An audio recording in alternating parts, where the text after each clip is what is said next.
Hey everybody, welcome back to the podcast. My name's JJ. And I'm Graham. And this is episode 5, I think. Episode 5. I shouldn't be losing track this early. But and also I think we'll be debuting a name for this podcast probably at the start of the year, or maybe at the end of the next podcast. Yeah. I think we've maybe honed down on it, but still trying to figure that out for sure. Not that that's too important, but did want to update that because this has just been the podcast. But lots of news, some breaking news today, some stuff that we had possibly kind of speculated, but got confirmation on it today. So that'll be a lot to talk about. But one of the things that I have kind of been hinting at, I've commented or responded to some comments in the comment section on either paddle reviews or on the podcast, is upcoming paddle delistings.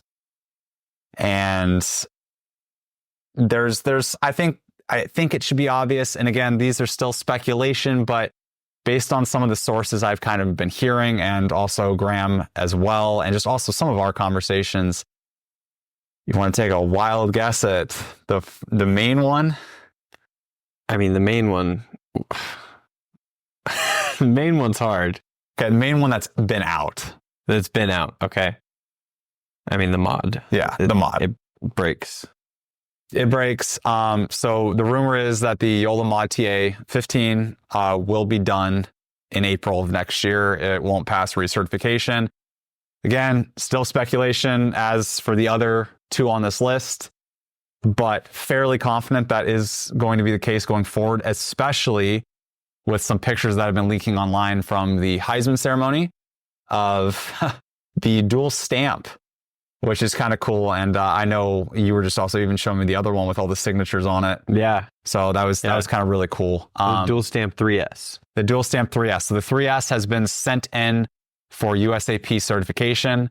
Some images are Looks like it passed. Yeah, so it looks like it passed. And the funny thing is, I wish I had known that kind of last week, because a lot of my top 5 reviews in both the Power and top 5 of all of this year, one of the reasons why the 3S was held back a little bit was because of it was lacking a USAP stamp. Yep. But now that is confirmed that is coming next year. So that's really exciting to see that you'll be able to use that in APP events, as well as obviously any local events. USAP still runs 70% of the, probably more of the amateur events across the country. They run most of it. Everything but PPA follows USAP. The next one's kind of crazy. It kind of flew under the radar of no one ever talked about it. They were like, it's the hardest hitting paddle, and it never got mentioned in delisting. I mean, I think it was originally when the original Joola Gen 3s, before those got delisted this year, I think it was being talked about quite a bit. It was being talked about by players, but not by... There's a reason I think that is. And before we get into hinting wise, we want to say what this paddle is. The Gearbox Pro Power Elongated. Yes. And which, I mean, again, not too much of a surprise, I think. I mean, that's the hardest hitting paddle on the market outside of maybe one other, but that's always argued, which we'll get to after this. But why do you think the Gearbox Pro Power wasn't talked about a ton? Because I think there's one main reason, which also hints at something later in this podcast. What's the main difference between the Pro Power and the Joola? Pro scene. There is none. There's no pros that really use it where it's not a big issue. Now, I remember when it first came out, there was I can't remember the gentleman's name, but one player did beat Ben like 2 weeks after it came out in singles. And everyone was like, oh, now this is going to be a huge problem because Ben lost in singles. So can't have that. Yeah. Little did we know Fed was going to go on this tear, but obviously Fed also using Joola. Yeah. So I think that's kind of the bigger reason that Joola kind of took over. The other reason, in my speculation, is the Jolas are easier to control. Oh, for sure. Great sweet spot, great touch. I mean, that's why both of us loved the original Magnus and the Gen 3s, and then obviously both used the Mod TA and the 3S this year. Versus the Gearbox, like I bought that Pro Power. I waited months for it to come out because technically that released last year, but a lot of them didn't deliver until this year. Yeah. But I think just because that paddle's so hard to use, and because it's not in the pro scene, that's why it just doesn't get talked about a ton. Well, I think that's also why it took off so much in the amateur game, was with the Jolas took off in the amateur game, was the Gearbox still had a ton of cons to using it. Yes. The Jolas, you picked them up and it was like this crazy power that was staying in. Yeah, it's a cheat code. That's literally what it felt like. You're playing pickleball on easy mode. Yep. That's what it felt like at first. Yeah. No, for real. Like I said, especially, I mean, that came out, those paddles, original ones came out in April. I mean, think of all the great paddles we got after that. Yeah. But it's like at that point, with that good of spin, especially also remember the grit. I mean, they were sticking to your shirt. Yeah. Like, there were so many things about that original Gen 3 release, which obviously those already were delisted. But there's a lot of things of why I think those just drew more criticism, as well as, like I said, look at every podium on the PPA outside of obviously like Jame and like Anna Lee and Catherine Parento. It's like most everything is Joola. Yeah. Yeah. That's true. Yeah. It's like, but it's crazy because, like, I mean, yes, people talked about the Gearbox, but like the Oni got cut. Yeah. No pro was going to use that. Mm-hmm. Maybe Augie. Yeah. And then the Ripple got cut. The original 16 millimeter got cut instantly. Yeah. They didn't even let them get those out. Yeah.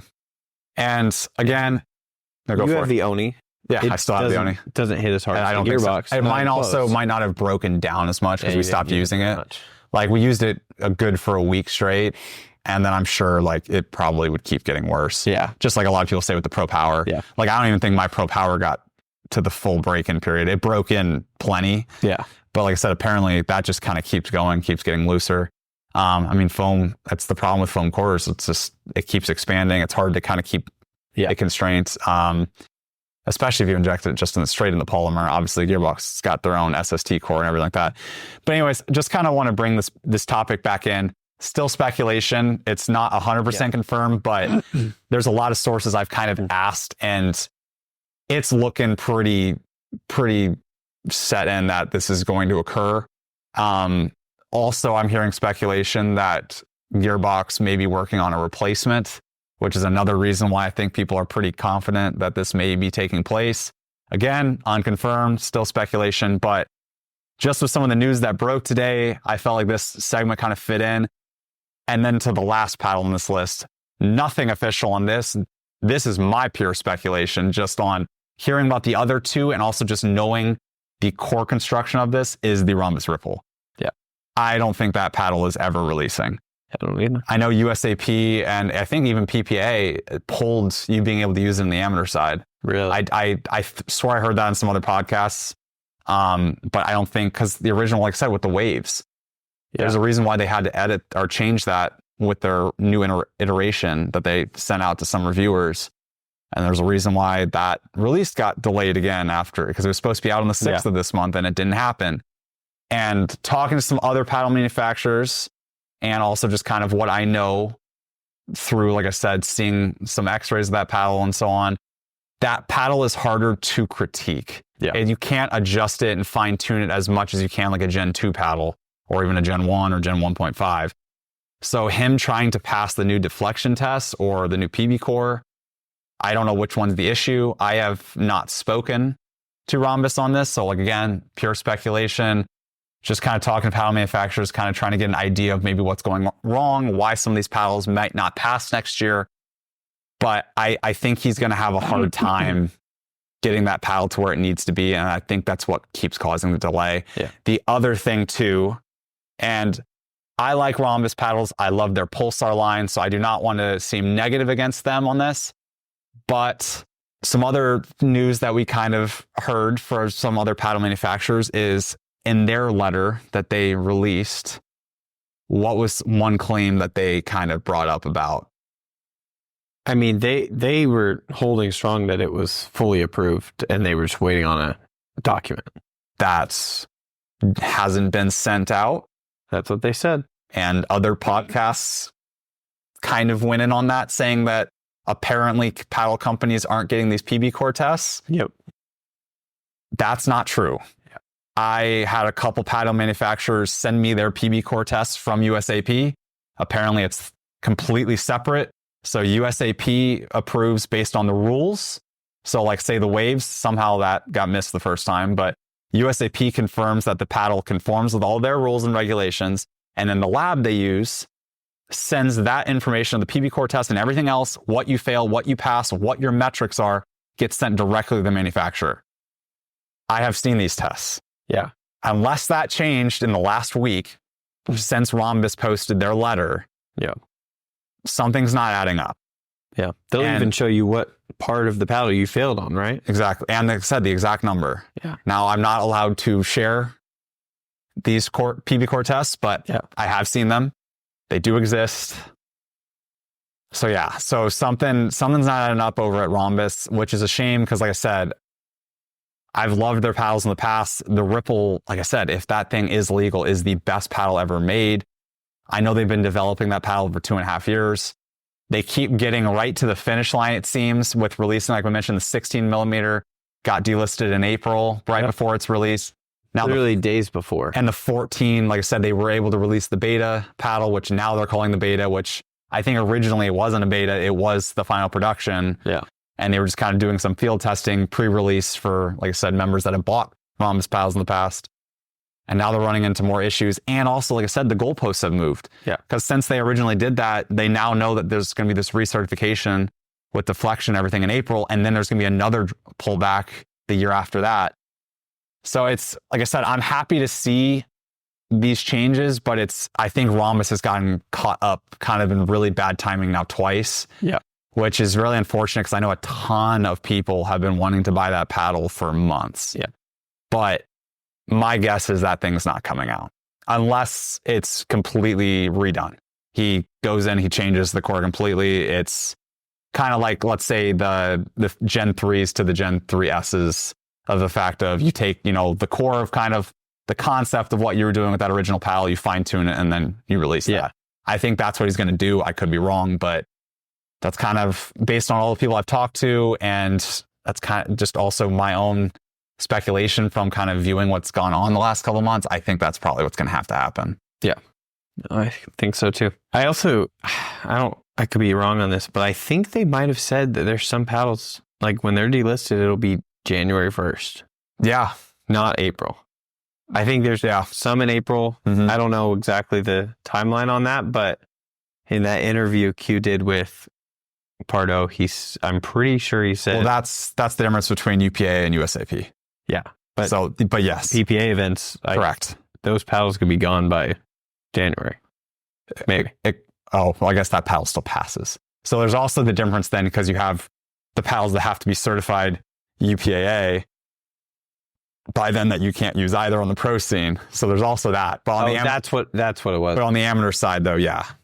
On the amateur side. But on the amateur side, you're still fine, though. Yeah. Because like I said, technically, they're allowing USAP paddles through the end of the year. But USAP's cut off. I guess that doesn't matter. Huh? Yeah. And then we'll get to that. A little tease. But yeah, so USAP's cutoff, I think, is April 1st, I believe, or around then. And then UPA for their paddle approval with a couple grandfathered exceptions, which we don't need to get into, but because that's very far in between. But yeah, those are kind of the two important dates coming up. But let's talk about one more thing before we get into that, and you can start off this next segment. Another thing we've been speculating all year. Yeah. It's official. Colin and Ben are no longer partners. Yep. So made official by, I think, Pickleball and the Dink. Yeah, the Dink, they were the first one to say it, and then officially, I don't remember who it was, but one of the big sources was like, so it was, we had been hearing about this since Dallas Worlds. Yeah. While I was there, I was hearing speculation. I mean, people have been speculating that Ben's going to leave Colin for a while now. Yeah. But Tardio's name came up at Worlds. Yes. And that one, I think no one knew if that was 100% true or not. But from the sounds of it, Ben has reached out to Tardio's camp, and assuming that they do pair up, that's going to be a problem for the PPA Tour. And I mean that in terms of every other men's doubles partner playing next year. Yeah. It's crazy. I mean, you watch Tardio all year. He played with Diescu a lot. And I mean, he was unstoppable on the right. Best right side player. Best right side player by a lot. I mean, there's been some other guys who have come up this year a little bit. Alshon's gotten really good at the right. Klinger's really good on the right because he's a lefty. Yep. There's a few guys, but Hayden. Mm-hmm. But a lot of those young guys. Yeah, Tardio's been unstoppable on the right. Yeah, 'cause he plays the right side like most people play the left. And that kind of has shifted the game. And I mean, that was Colin's biggest problem, is that people started playing the right like the left. And the Johns brothers system has always been the right's more for resets, get out of the way for Ben to shift over, take every ball. It's just different game. Yep. But it's crazy. It's crazy to think, but.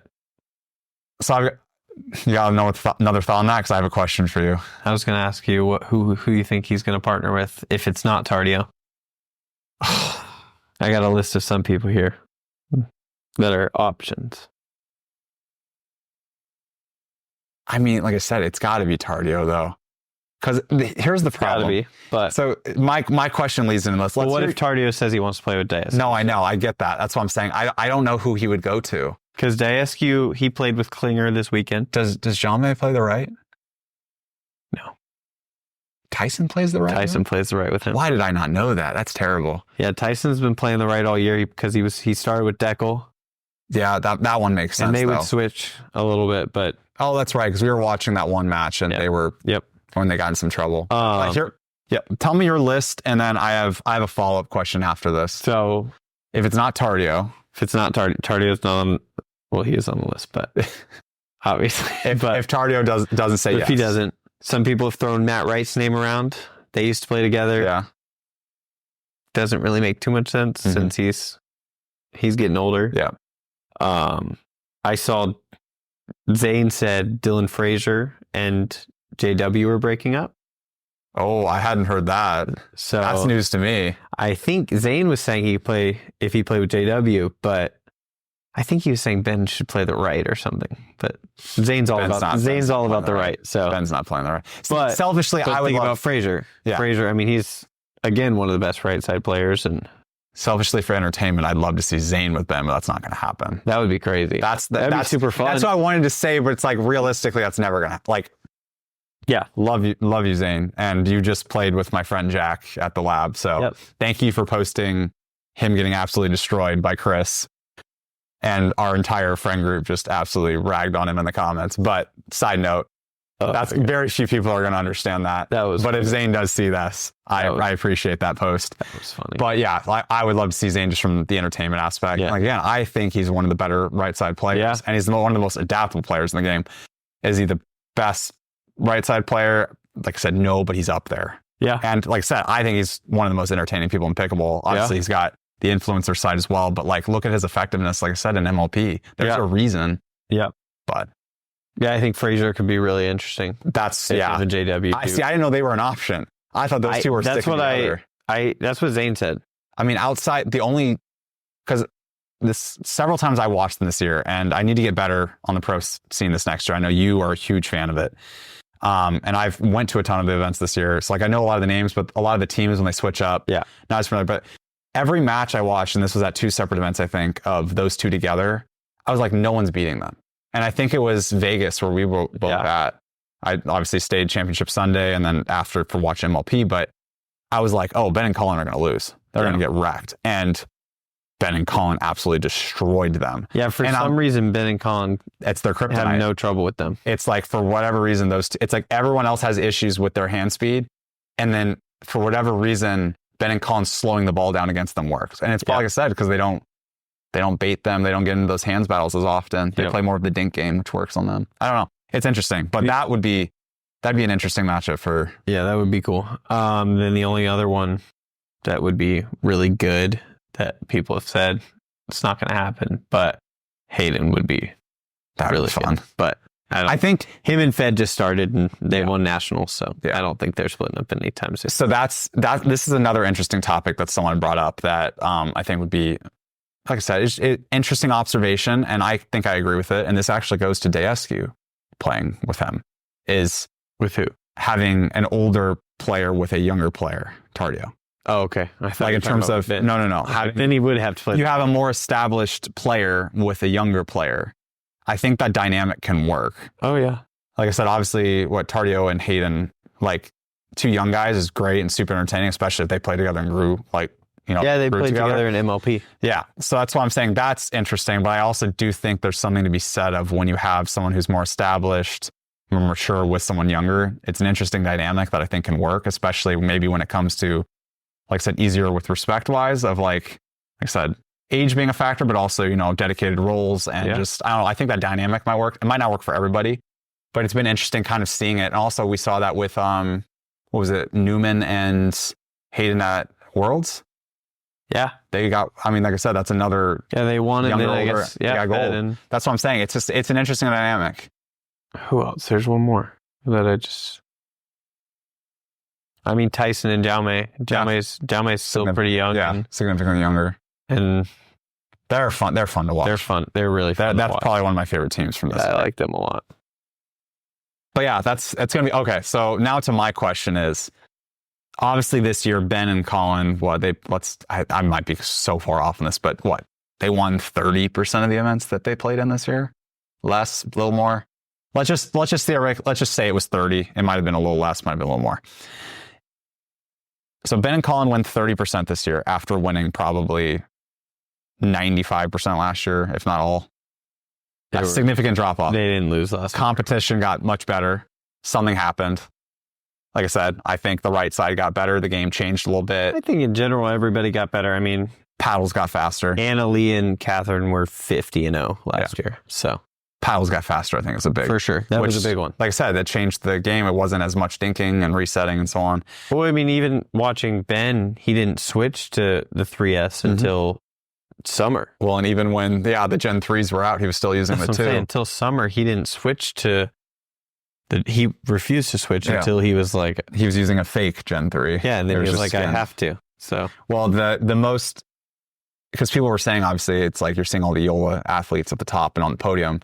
The thing that made it so obvious to me, and again, no hate on Colin, because I think he's a really smart dude, and obviously he's a big reason why Ben is as good as he is. Yeah. And he's dedicated his career basically to helping Ben. So all the respect to Colin, but... Hey, he's the number one doubles player in the world. And then he might struggle to find a doubles partner, which will be ironic. Well, we'll get to that after this question. But I lost my train of thought a little bit, but I'll pivot back to where my original question was going to be. If they won 30% last year, cut back, timeout, rewind to what my thought was. I remembered it. Cool. When Colin, because you were talking about Ben not using the Gen 3 at first. Yeah. Do you remember when Colin first switched to it? Yeah, he won. No, I didn't win. I think he got bronze. In mix, though. In mix. But I'm saying he podiumed in mix. Like his first or second week switching to the Scorpius 3S. Yeah. He podiums in mixed. Yeah. Never had happened. And I'm like, all right, there's something to this of the paddle being a clear advantage. But to that. So looping this back to my original question I kind of want to get to is there was obviously a drop off this year. Ben's obviously still won men's singles. Fed obviously had his rise. Ben has Fed's number still. The Fed can beat everybody else. Yep. And then Ben can lose to anyone randomly. Weird dynamic this year. He'll lose to anyone random, but will always beat Fed. And then Fed will beat anybody except Ben. Very odd dynamic. He lost some Jaume. But anyways, basically my point is obviously still dominant with Anna Lee. Granted, Anna Lee, just like I said, arguably other than Anna Bright, just there's no one close to being as good on the women's side. So he's got a clear advantage there. Yeah. But still pretty dominant, I would say, in men's singles, even though we saw him lose this year. Yeah. If he joins Tardio and they win, let's say, 90%, how much of that is, like I said, Tardio over Ben? Like Tardio being that much better versus Ben being that much better? It's an interesting conversation because obviously, theoretically, it's the best left playing with the best right. Yeah. So you can't necessarily say that, but like Ben obviously dropped off this year. And so it's like, are we viewing Colin that much lower or are we viewing Tardio that much higher? And then it's like, okay, who's more valuable? It's an interesting conversation. Like I said, I think they're both number one. So both of them are going to be equal. Yeah. But I think it's a good question. Yeah. But I think it's hard because there's not a great way to judge it because it's like, yeah, I mean, if you pick Diescu and Tardio or Ben and Colin, it's like, I would say Diescu's a better left side player than Colin's a better right than Colin is on the right. Yeah.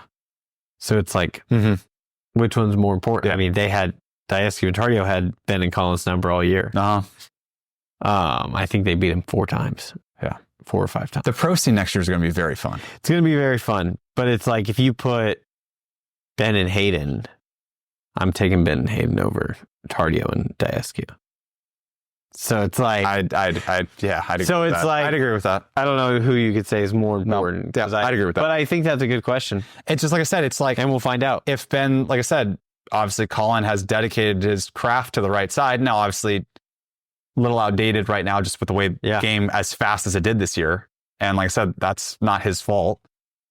The other interesting thing is, do we see Colin pairing up with somebody early, or is he going to take some time off? Maybe is he going to work on his game, try to adapt? Or as the number 1 doubles player in the world, will he not struggle to get a partner? I don't think he'll struggle to get a partner. I think if he wants to play a top partner. Because remember, you got to find someone on the left. Yeah. I don't know. I think if he wants to play with someone, he'll find somebody. But he is older than Ben, and he's had a lot of injuries. I mean, Nationals last year, he had a torn Achilles that he played through.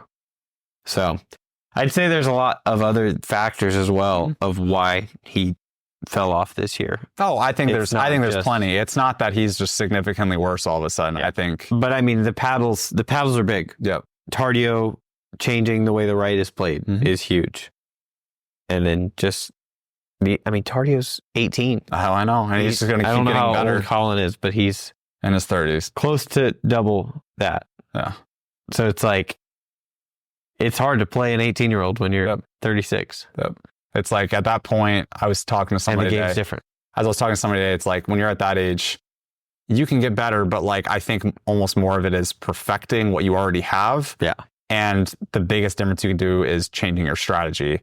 It's not like you're going to develop all of a sudden these new crazy skills like you might at 18. Exactly. Like Tardio, Hayden, and Dong, like those 3, the sky's the limit on what they could add to their game still. Exactly. So it'll be interesting. Guys, I don't know about those 3 specifically, but like these young guys are coming over who have never played tennis, never played anything else. They're only playing pickleball. Yeah. And they're going to figure out what to do with this game. Crazy. So it's going to keep growing like that. Yeah. I'm definitely excited for the pro scene.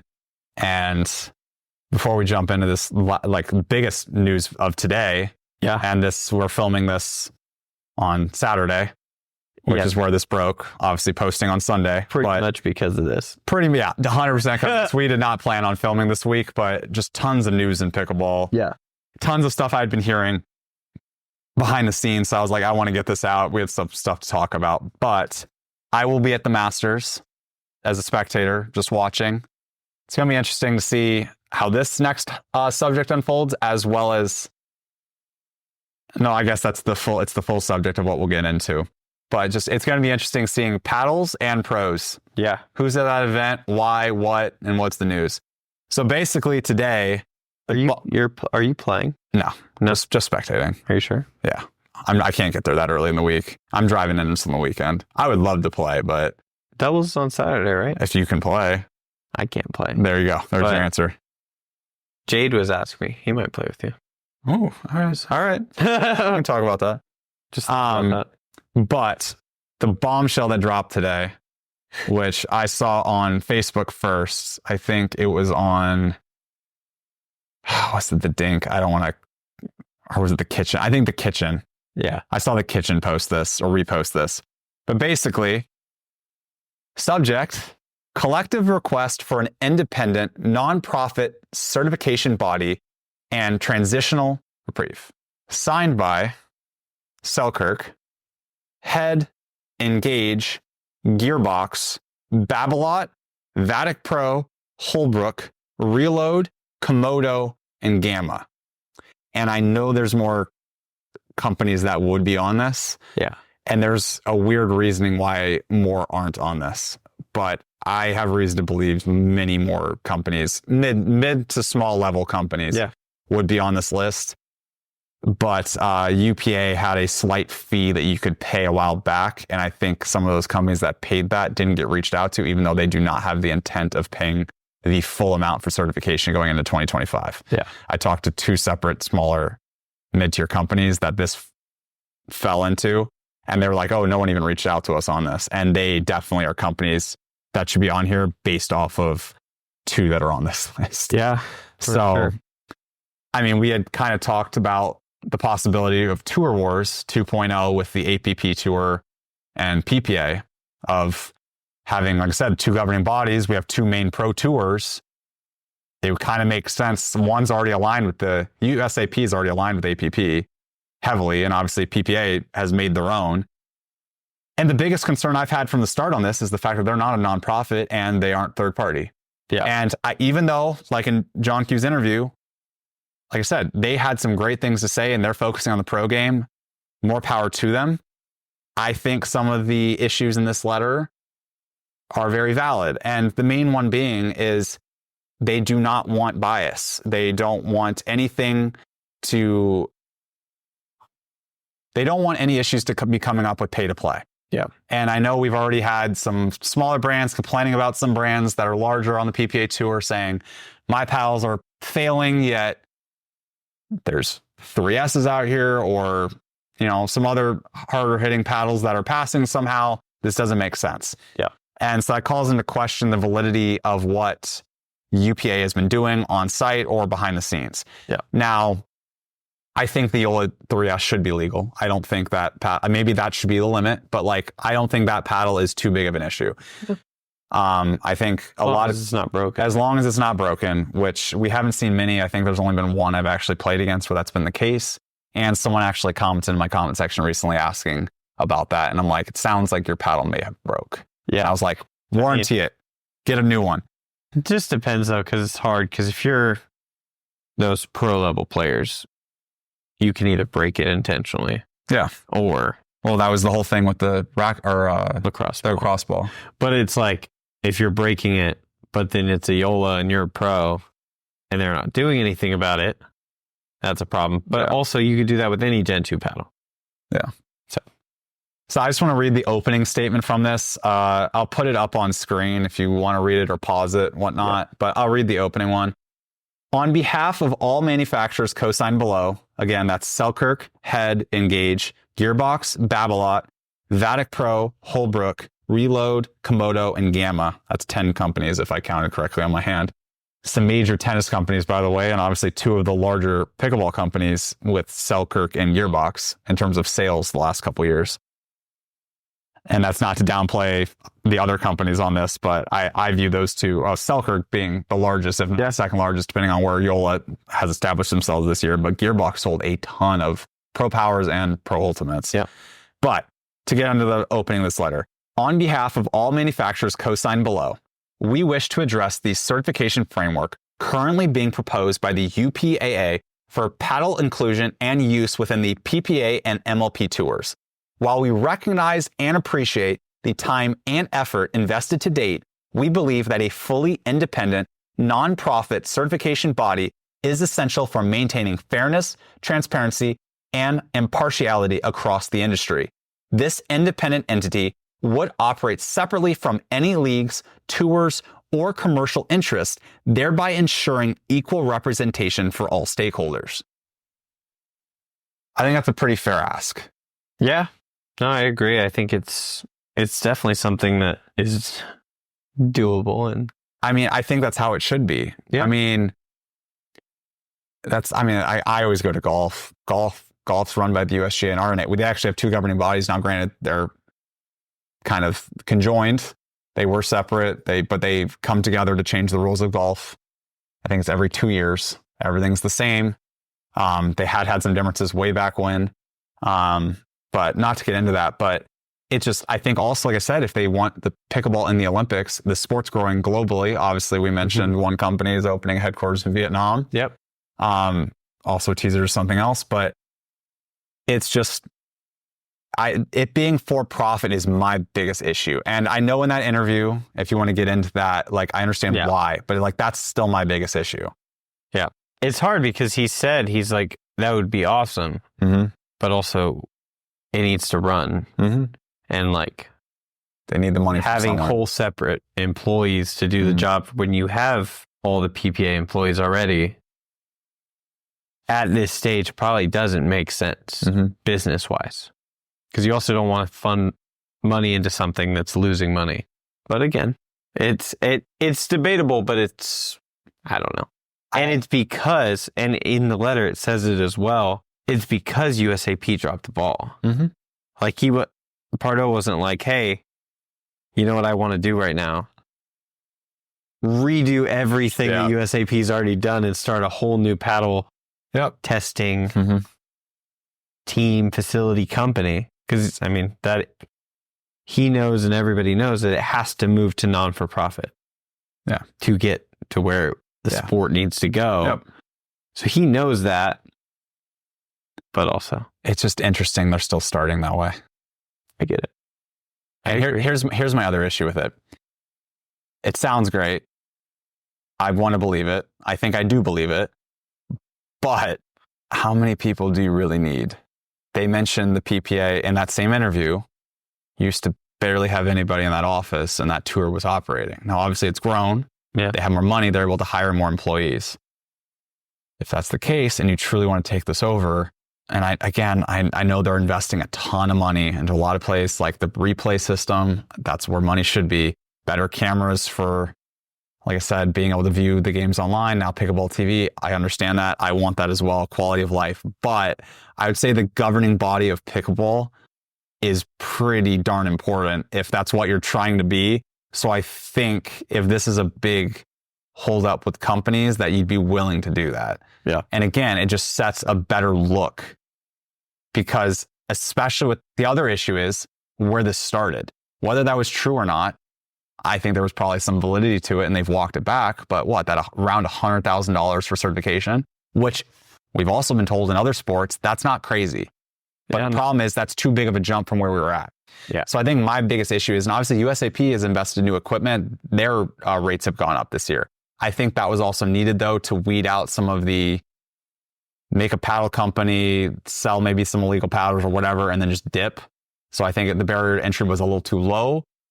I think USAP raising the price justifiably, like I said, and even as mentioned, like I said, also in this letter, of like, they've had some missteps, but they're also improving.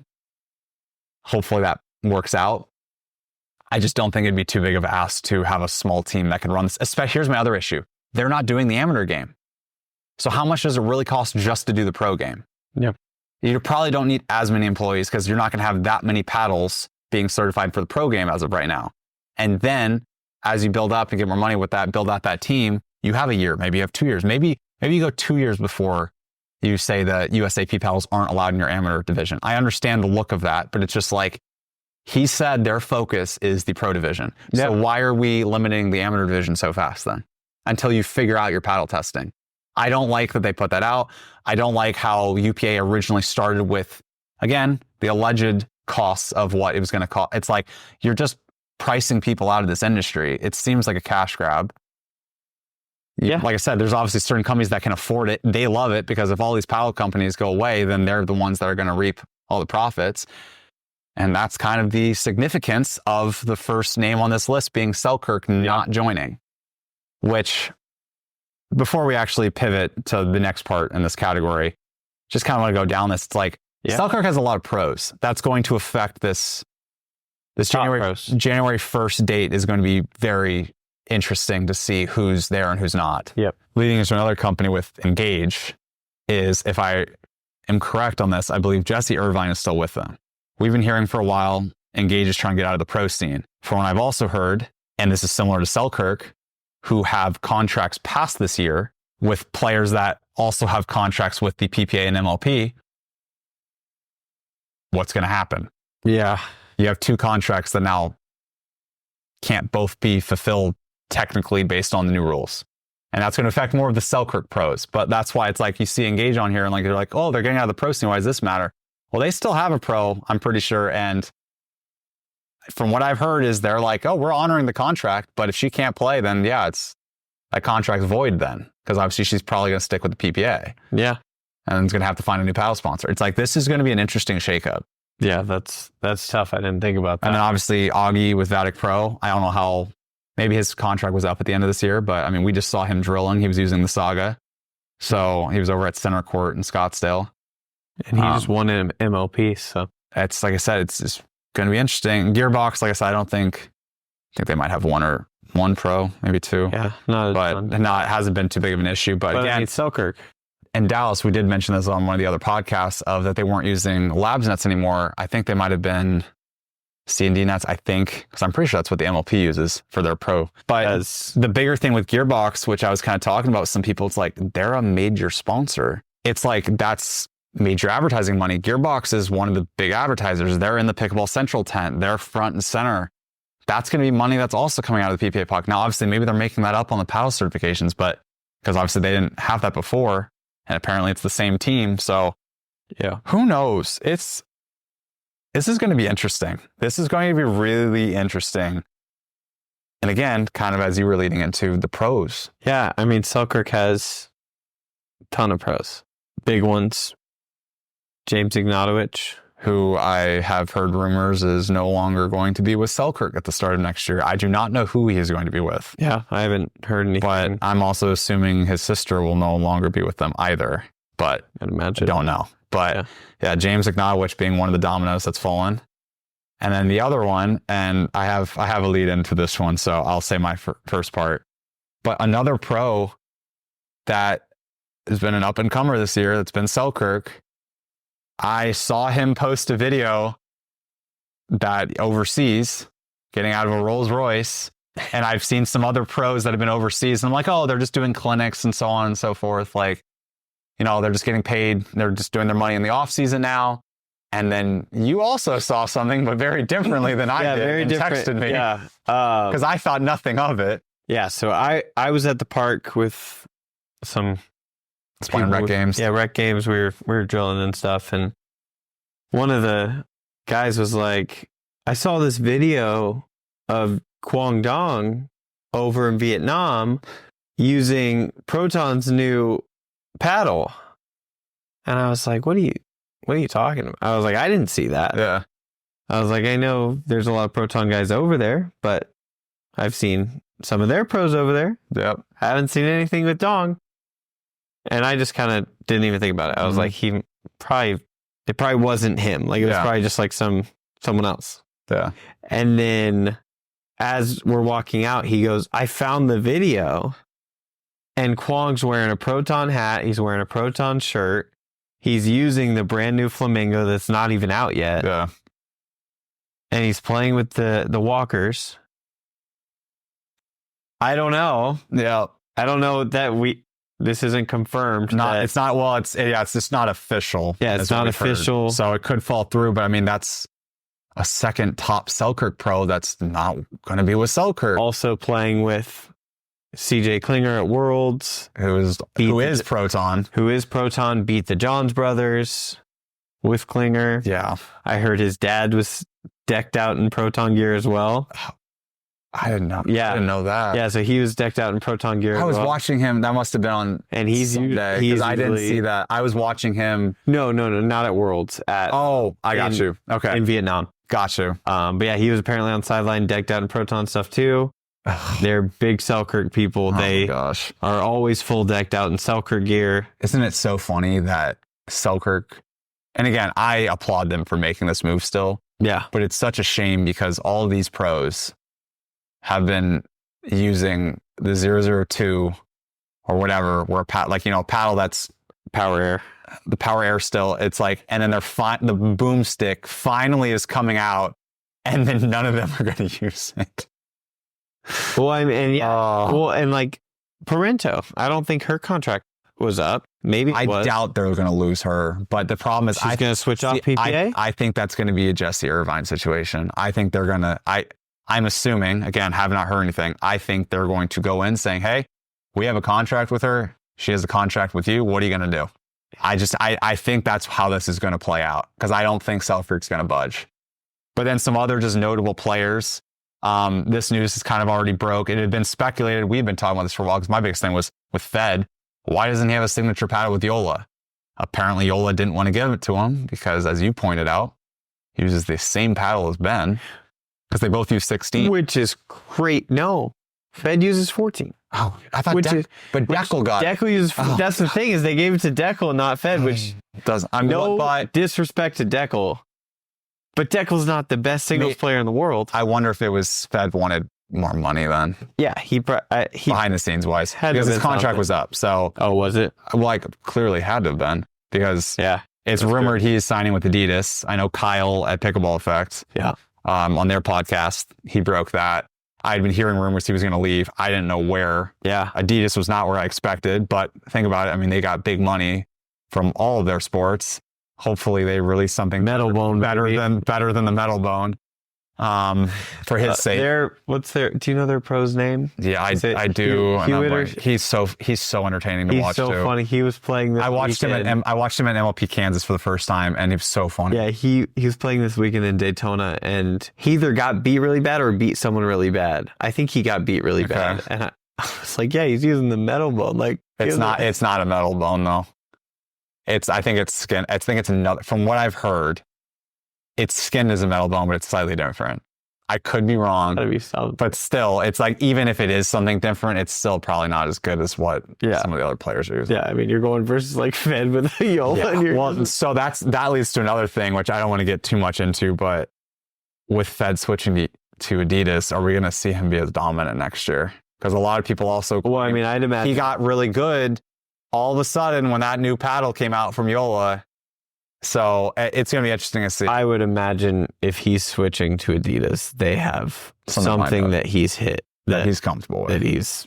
And I have heard that they're coming out with something and it's much better. Yeah. I have not gotten to hit it. I have not seen it, but clearly, like I said, he's willing, but also, again, probably getting a nice paycheck and well-deserved for the year he had. Yeah, for sure. But yeah, just some major shakeup in the pro scene. It's gonna be an interesting year. James Ignatowicz could be another option for Ben. They played one tournament together this year. I forgot about that. Maybe he goes to Joola. Gosh, maybe. You never know. Is Joola just gonna sign everybody? It's the Joola PPA tour. And I love Joola too. Yeah. Like, I'm not trying to say that was a bad thing, but it's just like, it seems like every top player plays Joola. Yeah, now for sure. Oh man. But again, they made the best paddle. They made the best paddle. But it's crazy because a lot of the tennis guys who were switching over were going to Selkirk. Because I think they're just going for big name. Yeah, but now Selkirk's been playing a different game, which, like I said, they finally made the boomstick, which it seems like the pros are liking. I've hit it very briefly. Yeah. I really liked it. Yeah. As well as the 008 over some of their other stuff. But it's like they finally made that, and then they're going to maybe not be competing. But the other thing is they've been playing a different game, which I think people have known, people have seen. It's like they're in those big box stores. They're still selling hundreds of thousands of paddles in volume. So many power airs. More to the beginning. Well, not even, but like there's still so many power airs. Let's go with people. Even their like basic line. It's like they do so well with that. And also, like I said, the colors of their Amped Pro, the Lux, so many people are still buying this. And again, I'll say the Lux is a paddle that I would still recommend. But outside of that, like, there are some better, cheaper options. But also, if you like edgeless and you like the colors, I mean, they do have some of the best looking paddles. Oh yeah, like we say that the Jack Sock paddle signature is one of the best paddles ever. Paddle designed so good. I just wish it was a thermoform carbon fiber paddle. Maybe he'll get Infinigrit. Maybe he'll get the boomstick one. Or Infinigrit. Maybe he'll get the boomstick. I'll have a video out on that. Like, the Infinigrit has been impressing me, but Jack Sock boomstick. Boomstick, yeah. That'd be sick. Just give me a boomstick. Get it out. Yeah, that's fair. But yeah, I think that pretty much wraps it up. Like I said, that's another reason why I'm wanting to watch the Masters is I just feel like there's gonna be a lot of news that week. Yeah. Because that's just after the second week or wrapping up the second week of January. So we're going to see a lot of these paddle issues. The first week of January. Second, I think it starts the 6th, but it starts the 6th. Ends the 13th, I believe. I checked this the other day because I was like, yeah. Because I was thinking it was like right after the New Year, and then I was like, oh, it is later. Yeah. Apparently, this is just a random fact, but Daytona is on the 2025 season. Ends the 12th. Sorry. So this tournament that played this weekend is starting. Counts towards the 2025 season, weird. Which makes no sense. I mean, I guess, like I said, because where else would it count? Yeah, because technically they already wrapped up. So makes sense. But like I said, be very fun and intriguing to watch going into next year. A lot of paddle news. maybe Tour Wars. We need to get out to an APP event. That's something I know we've been talking about for a while. I want to compete in one. I want to compare it to Arizona. I know. It's crazy. But I think they're expanding next year. Hopefully. And my golf schedule just got released, so I'm hoping PPA does their extended. No more golf. It's a joke. I'm a dual sport athlete. It's a joke. No, but I'm just trying to figure out my schedule for next year for when I'm playing. So I saw they finally released their schedule. PPA obviously has their first couple events, but I want to see their full schedule. Yeah. Because we also mentioned obviously Kansas City.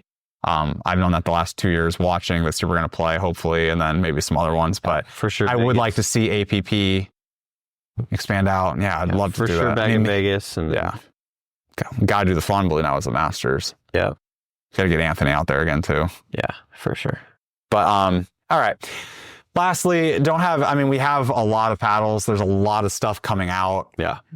There was a lot of news that we wanted to cover. That was the main reason why we did this week. Pod. Big news week. Next week will be a big paddle week. Hopefully, because I'm assuming there's not going to be more news. I'm sure there's going to be some follow-up on the Selkirk. Probably some follow-up. Selkirk letter 2.0, if we want to call it. Obviously, this is more of a collective letter. Follow-up on where people are playing, too, probably. Yeah, we'll have some follow-ups on this, but we just kind of wanted to really, like I said, kind of break this news in terms of talking. Like I said, just happened today. Wanted to get on camera and wanted to talk about it, give our thoughts and speculations, as well as some other things that I've just kind of been hearing.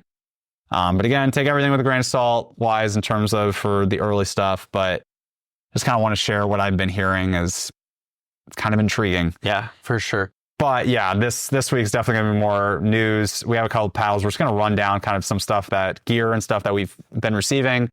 Not going to go too in depth. And then next week, we're really going to hit hard some of these paddles, as well as probably have some reviews on your channel and on mine. Yeah, for sure. So first, let's start with some accessory wise.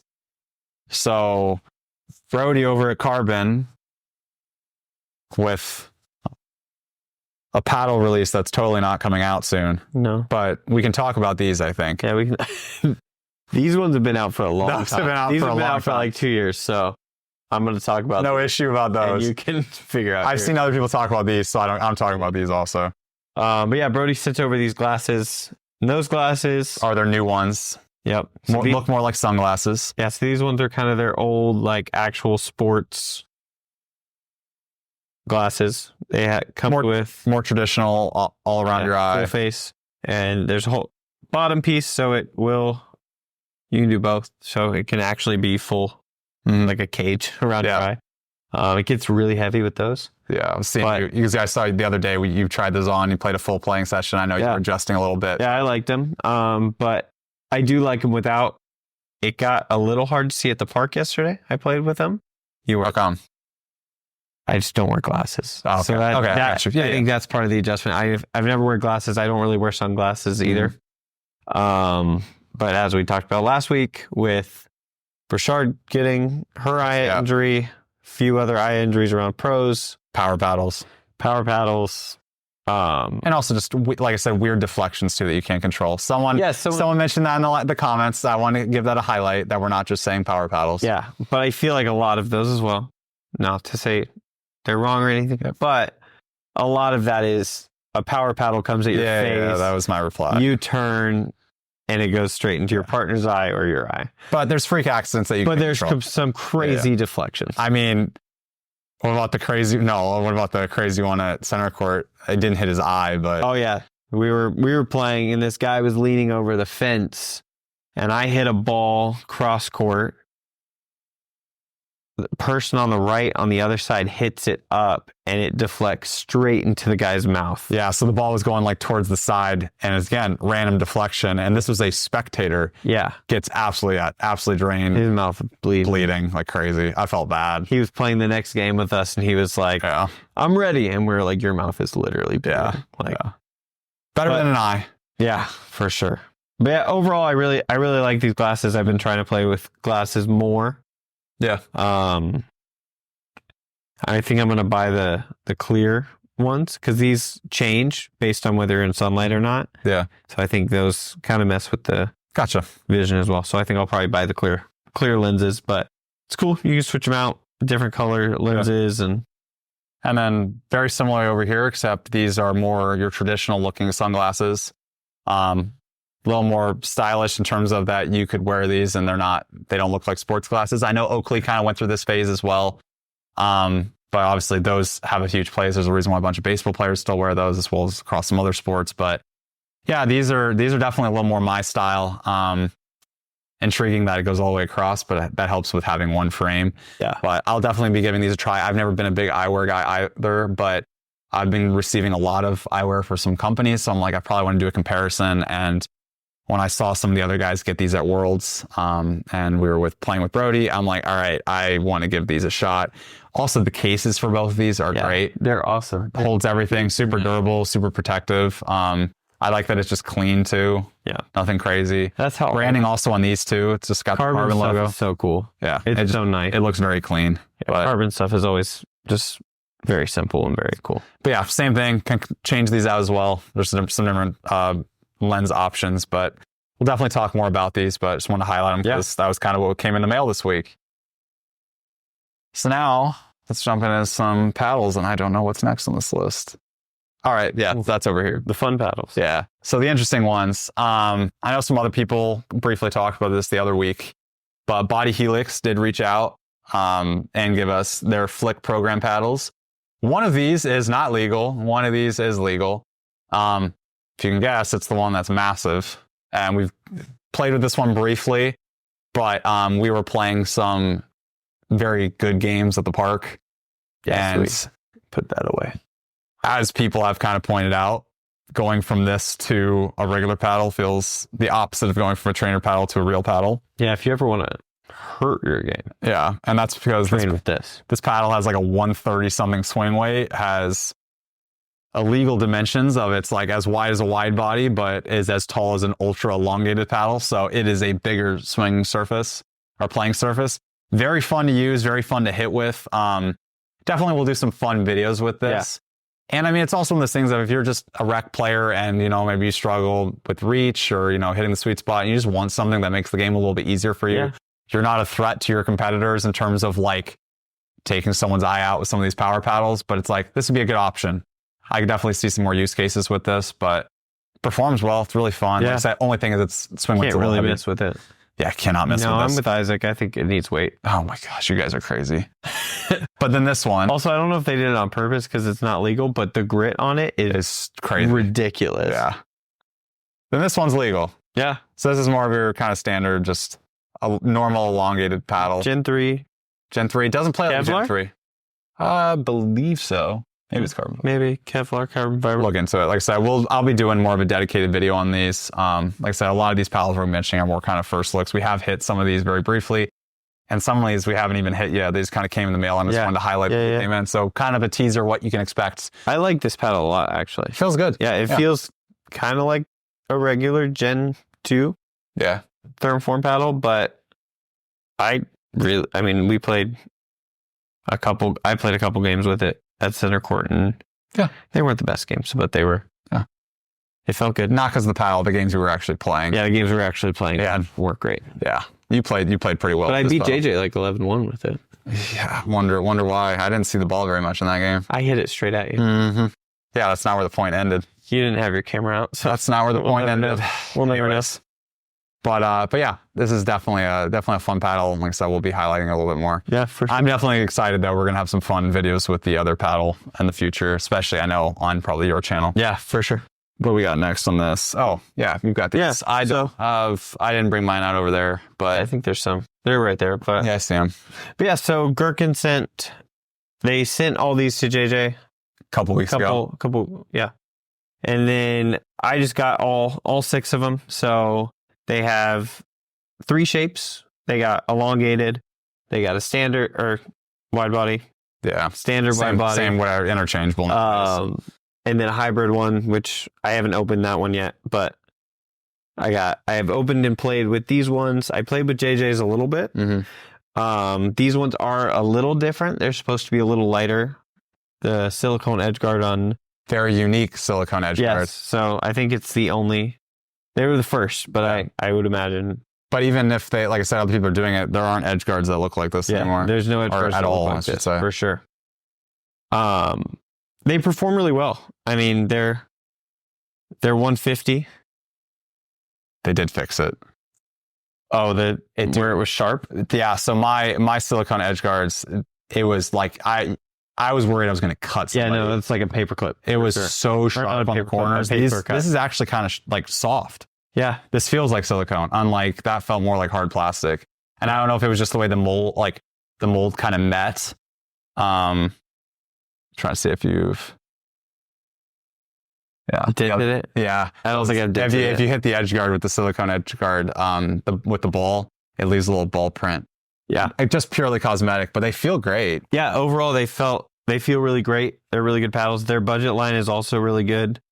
$99 for those, which is... Yeah. I mean, we really enjoyed super those, solid. especially since they had a lighter swing weight at first. Like I said, it'll be interesting to compare these to the ones that are the original ones they sent to see how much they improved these. I said, the biggest thing that I'm happy to see improved on these, and I know you had been messaging them and they kind of said they made some improvements, is that edge guard though. Because like I said, the other one being so sharp I was a little bit worried about that. And even because the other thing was tuies, like going up, it was uncomfortable putting your hand on because you were feeling that.